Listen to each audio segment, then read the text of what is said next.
માતાજી, જય મા મોગલ, જય દ્વારકાધીશ બધાને. તમારું બધાનું સ્વાગત છે નવા બ્લોગમાં. આજે છે 3 તારીખ 5મા મહિનાની અને હમણાં 12 વાગી રહ્યા છે ત્યારે વિડીયો શૂટ કરું છું. લાઇટ પણ નથી નવા ઘરમાં શું ક્યાંય નથી, એટલે લાઇટ બાઇટ થોડી સેટિંગ નથી એટલે કરી છે અહીંયા ઉપર સ્ટેન્ડ ઉપર કેમેરા. થોડી વાત કરી છે આજે, કેમ કે કાલે 4 તારીખ છે અને મારું 12માનું રિઝલ્ટ છે. ધારાબેનનો બર્થડે છે. દારા અને જીલ આવ્યા છે, પછી તમને બતાવીશ. તો કાલે 4 તારીખે ધોરણ 12 ના સાયન્સ, કોમર્સ, આર્ટ્સ બધાનું રિઝલ્ટ છે. ધોરણ 10 નું 6 તારીખે છે. તો કાલે રિઝલ્ટ છે અને આજે કાલે રિઝલ્ટ આ વિડીયો ખરેખર તો બહુ પછી જ બનાવવાનો હતો, પણ એવો ટાઈમ જ ન મળ્યો. આજે બનાવું છું આગલા દિવસે અને આજે ટ્રાય કરીશ કે આજે સાંજે નાખી દઉં. મારા જે બોર્ડના પેપર હતા 26 ફેબ્રુઆરી થી 13 માર્ચ સુધી, મારી જે રીતે મેં લખ્યું છે એ પ્રમાણે તો સારા જ ગયા છે. એમ તો એ પ્રમાણે ઉદાહરણ કરું તો મતલબ મેં માર્ક આપ્યા છે મારી રીતે, જે રીતે મેં સાચું લખ્યું હતું, ખોટું કર્યું એમાંથી માર્ક આપ્યા છે. 100 માર્કનું હોય છે એક પેપર, 700 માર્કનું કુલ થાય, બધા 7 સબ્જેક્ટ છે એ રીતે.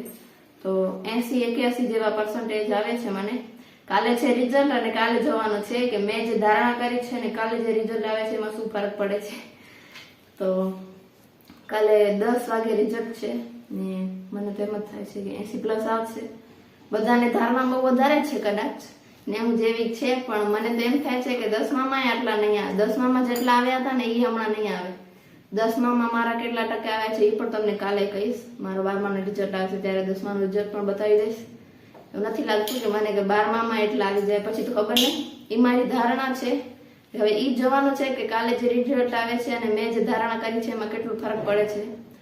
તમે બધા કોમેન્ટ કરજો કેવા મને ટકા આવે છે. હું જોઈશ તમારી બધાની પણ કેવી ધારણા છે એક યુટ્યુબર તરીકે, કેમ કે મેં લગભગ 11માં બ્લોગ ઉતાર્યા છે અને આખી 12મીમાં બ્લોગ ઉતાર્યા છે. ખાલી બોર્ડ સમયે એક ઘણો ઉતાર્યો હતો, પછી અપલોડ નહીં થયો હતો, ઉતાર્યો તો હતો. એટલે જે પ્રમાણે મેં બ્લોગ બનાવ્યા છે, યુટ્યુબમાં એક્ટિવ રહી છું, એ પ્રમાણે તમને શું લાગે છે કે કેટલા પર્સન્ટેજ આવશે તમે કોમેન્ટ કરીને જરૂરથી જણાવજો. મને પણ જોવું છે એ તમે કેવી ધારણા કરો છો. અને મમ્મી પપ્પાને બહુ પૂછીશ, એ કાલના બ્લોગમાં આવશે.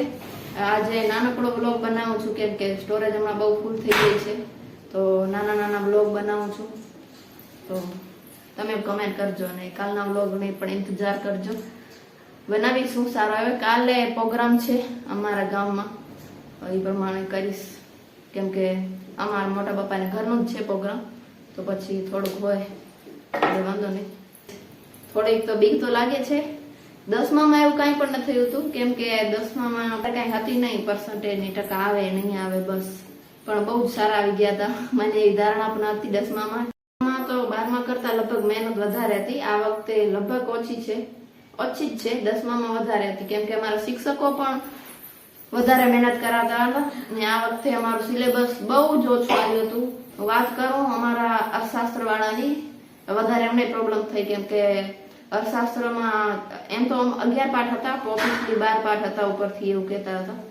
તો અમારા 6 પાઠ હાલ્યા હતા, 12માંથી 6 પાઠ. અડધો સિલેબસ આખો રહી ગયો હતો. ના તો અમારી ગલતી છે ના તો શિક્ષકોની. શિક્ષકો ઓછા હોય સ્કૂલમાં તો કઈ ન થાય, એટલે તોય પણ અમે કર્યું છે એ પ્રમાણે. અમારું અમે બેસ્ટ આપ્યું છે. રિઝલ્ટ પણ સારું આવશે, ભગવાનની ઈચ્છા. બધા પાસ થઈ જાય, મારા સ્કૂલના મારા ફ્રેન્ડ બધા પાસ થઈ જાય, ભગવાન પાસે પ્રાર્થના કરીએ અને સારા માર્કે બધા પાસ થાય અને શાળાનું 100% રિઝલ્ટ આવે. ધારાનું બધા મહેમાન આવ્યા છે. જો ધારા આવી છે. ધારાનો કાલ બર્થડે છે. ધારા 4 તારીખે મારું રિઝલ્ટ છે. બધા હેપી બર્થડે લખી દેજો કોમેન્ટમાં, હે ને? પછી મારું પણ આવે છે થોડાક દિવસમાં. 4 તારીખે તારું છે ને 4 દિવસ પછી મારું છે. અને તો આજનો વ્લોગ અહીંયા જ આપણે પૂરો કરીએ. મળીએ એક નવા વ્લોગ સાથે. ત્યાં સુધી બધાને જય માતાજી, જય મા મોગલ.